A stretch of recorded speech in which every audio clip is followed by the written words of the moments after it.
Morgan Freeman was a customer. So, I mean, they did get some penetration. Jesse, what do you think about the Cyberjet? I also read that about Morgan Freeman. I think that's so interesting. None are in operation, by the way. All of those that were purchased, I don't think there are any that are actually flying today. But I think what's more interesting is the founder, or not the founder, the current owner of Syber Jet and what he's doing. Let me just read this from the news.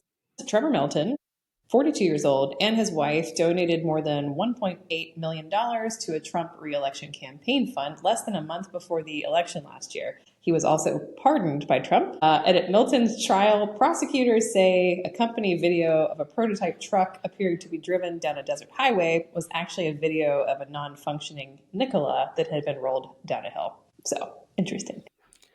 Yep, he got convicted with wire fraud and a bunch of other stuff. I mean, it's I'm not gonna lie, if you're looking for a character to lead the Cyberjet out of questionable success, which is like basically none, I'm not 100% sure this is the right guy to do it. Uh, his last startup, which was a transportation startup, was like a total fraud. And he took orders from some like very big publicly traded companies and touted, and I think they were even public or maybe pseudo public. Like they're raising They all were this money. public.